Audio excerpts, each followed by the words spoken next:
बोलने वाली थी, आएगी। ऐसा मतलब मैदान नहीं हारे हैं, चुनाव हारे हैं।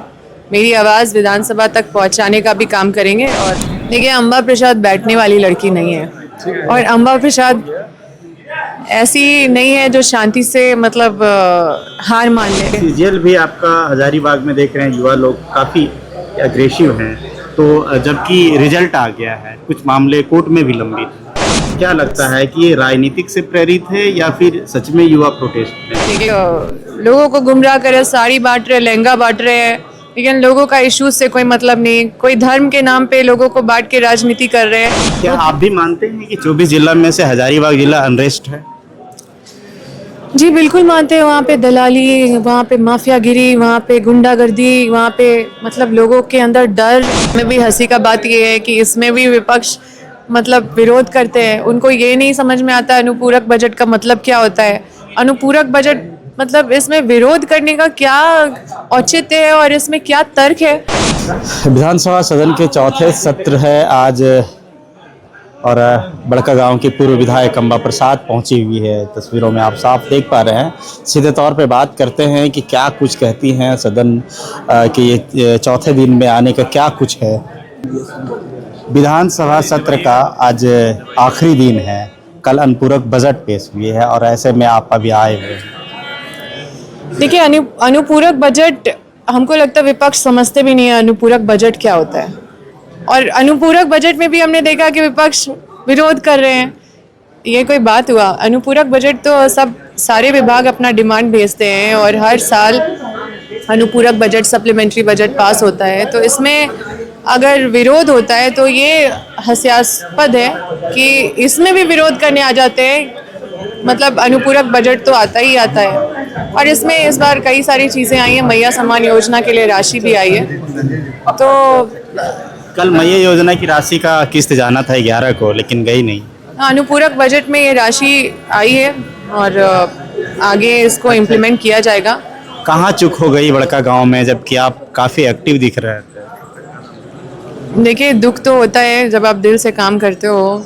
5 साल हमने सब कुछ दे दिया क्षेत्र को, लेकिन ठीक है, अगर कहीं कुछ कमी है तो हम उसको ढूंढ के निकालेंगे और उस पर काम करेंगे, क्योंकि यही जीवन का रीत है, आगे बढ़ते रहना है। विधानसभा सत्र में ये विधानसभा की याद आ रही हो?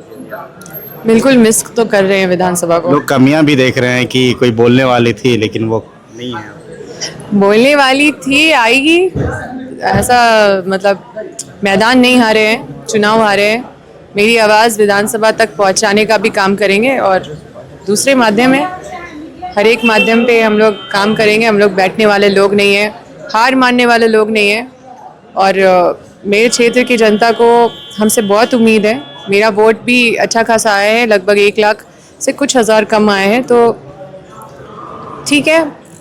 आपकी जो फ्रेंड थी शिल्पी नेहा तिर्की जी, वो आप मंत्री बन गए। जी, ये उनको शुभकामनाएं। बड़ी चुनौती है, अच्छे से काम आप करें। रहते तो शायद आपको शिक्षा मंत्री। ठीक है, रहते वो होता, ये होता। अब तो जो है उस पर बात करना चाहिए। 5 साल की क्या प्लानिंग है बड़कागांव के लिए? देखिए, लगातार हम लोग काम ही करते रहते हैं। समय कम है, बहुत सारा काम है, बहुत विजन लेके चल रहे हैं। और हम तो राजनीति में नहीं थे पहले, परिस्थितिवश राजनीति में आए हैं। तब हम मतलब कई चीज़ों से अवगत हुए और फिर उन सब चीज़ों पे संघर्ष किए।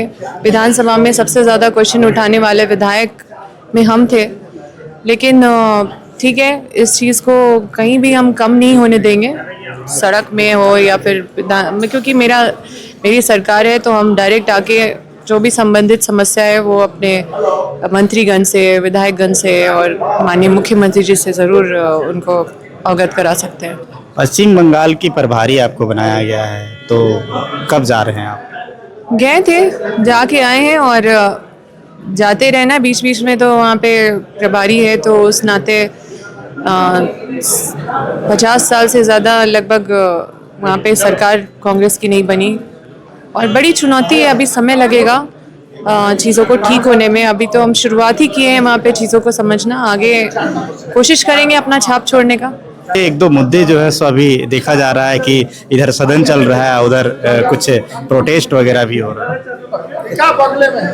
देखिए, प्रोटेस्ट तो सही है, जो जिसको जो समस्या है बिल्कुल उनका संवैधानिक अधिकार है प्रोटेस्ट करना, और उनकी जो समस्या है वो सरकार का दायित्व है कि उसको समझना।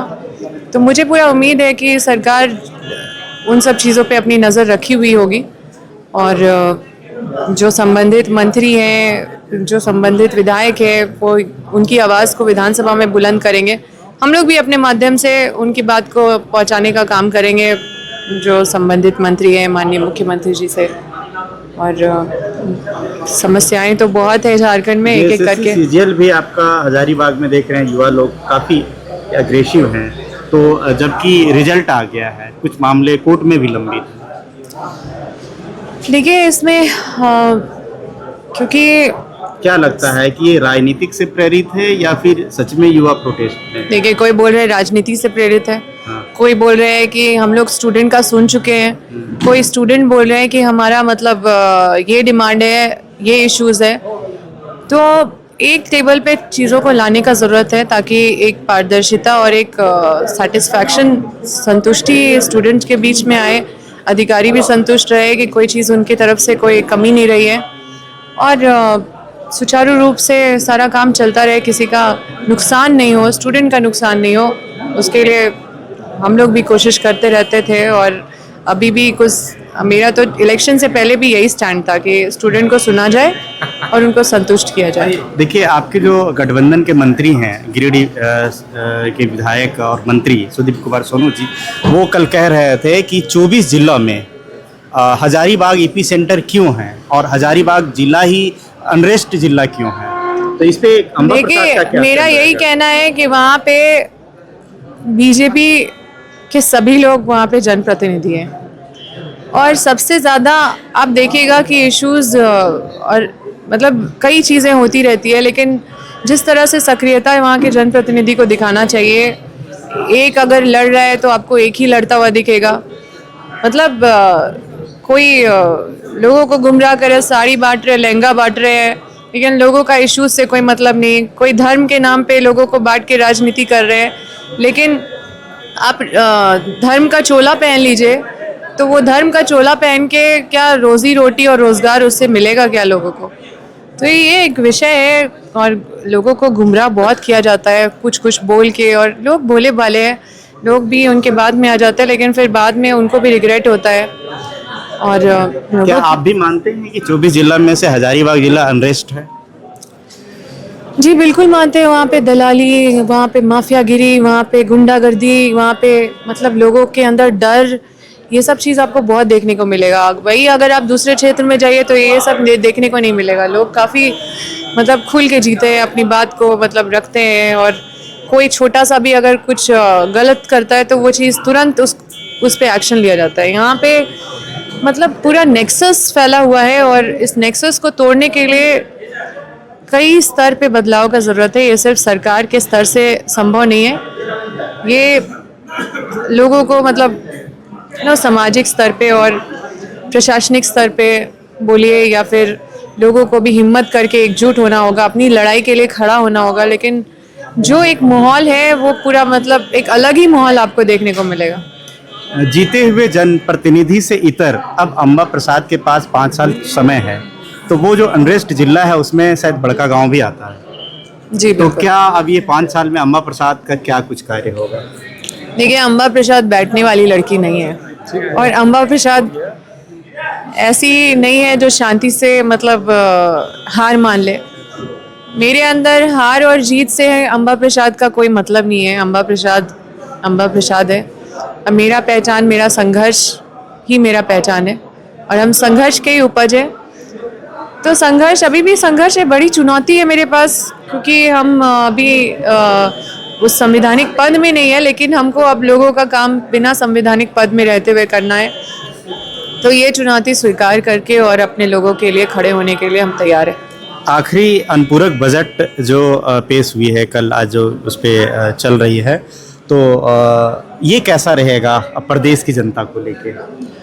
देखिए, आखिरी अनुपूरक बजट है, हम ये नहीं मानते। आखिरी नहीं है, मतलब कल पेश हुई है। हाँ, तो ये सप्लीमेंट्री बजट तो आते रहता है और ये टाइम टू टाइम हर विभाग डिमांड करता है, तो ये सप्लीमेंट्री बजट पेश होता है। झारखंड की जनता को उम्मीद है इस बार ये एक प्रक्रिया है और इस प्रक्रिया के तहत अनुपूरक बजट पेश होता ही है और उसी के तहत वही नियम के तहत ये पेश हो रहा है, वही सिस्टम है। अब इसमें भी हंसी का बात ये है कि इसमें भी विपक्ष मतलब विरोध करते हैं, उनको ये नहीं समझ में आता अनुपूरक बजट का मतलब क्या होता है। अनुपूरक बजट मतलब इसमें विरोध करने का क्या औचित्य है और इसमें क्या तर्क है, उनको ये भी नहीं पता कि सप्लीमेंट्री बजट ये बजट होता है जो सभी विभाग अपना डिमांड करते हैं। कहीं भी राशि की कमी हो गई है तो उसको डिमांड करते हैं, फिर उसमें सप्लीमेंट्री बजट पास होता है। जी, शुक्रिया। तो बड़कागांव के विधायक अंबा प्रसाद जी सप्लीमेंट्री बजट को लेके बात रखी हैं और कहाँ क्या कुछ चूक हुई है उसको लेके। मिलेंगे अगली कड़ी में, दीजिए पंकज को इजाजत, जोहार।